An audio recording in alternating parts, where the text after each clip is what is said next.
সম্প্রতি বাংলাদেশ থেকে স্থলবন্দর দিয়ে ৯ ধরনের পণ্য আমদানিতে নিষেধাজ্ঞা দিয়েছে ভারত। তবে পণ্য আমদানির ক্ষেত্রে সমুদ্রপথে একটি পথ খোলা রেখেছে। আমদানি নিষিদ্ধ করা এসব বাংলাদেশি পণ্য মূলত পাট ও পাটজাত পণ্য বেশি।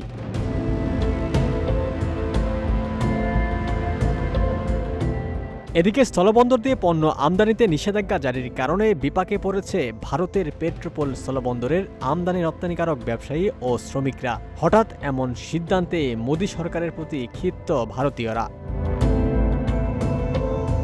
পশ্চিমবঙ্গের উত্তর ২৪ পরগনা জেলার Petrapole clearing and forwarding agent অ্যাসোসিয়েশনের সম্পাদক কার্তিক চক্রবর্তী বলেন, ভারত সরকারের এই সিদ্ধান্ত আমাদের কাছে অনেক বড় ধাক্কা। পেট্রোপোলের মতো অন্য যে সমস্ত স্থল সীমান্ত রয়েছে সেখানে প্রত্যক্ষ ও পরোক্ষভাবে কয়েক লাখ মানুষ জড়িয়ে আছে।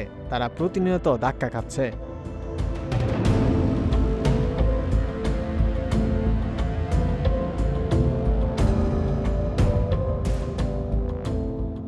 ভারত সরকারের নেয়া একাধিক সিদ্ধান্তের খেসারত এখনও দিতে হচ্ছে সেদেশের জনগণকে। এর ওপর এবার পণ্য আমদানিতে নিষেধাজ্ঞা দিয়ে নতুন করে সংশয়ের জন্ম দিল মোদী প্রশাসন।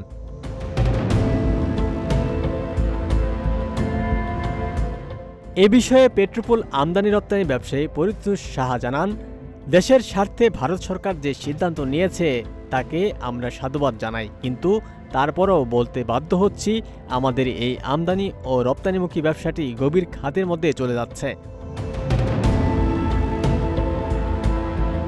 এর আগে বাংলাদেশ সরকারের বদলের পরেই বন্ধ হয় ভারতীয় ভিসা। দুদেশে যাতায়াত করতে পারছেন না এপার ওপার বাংলার সাধারণ মানুষেরা, যার প্রভাব মারাত্মকভাবে পড়েছে কলকাতার মিনি বাংলাদেশে। এমনকি বন্ধ হয়ে যায় অসংখ্য হাসপাতাল ও ক্লিনিক। ব্যাপকভাবে ক্ষতির সম্মুখীন হচ্ছেন ব্যবসায়ীরা। কলকাতার মিনি বাংলাদেশে ব্যবসাটা অনেকটাই নির্ভর করে বাংলাদেশের মানুষের উপর।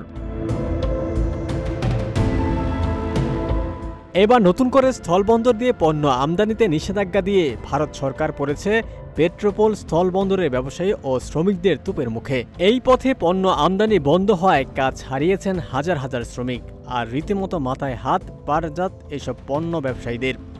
শত শত কোটি টাকা লোকসানের মুখে এখন ভারতীয়দের।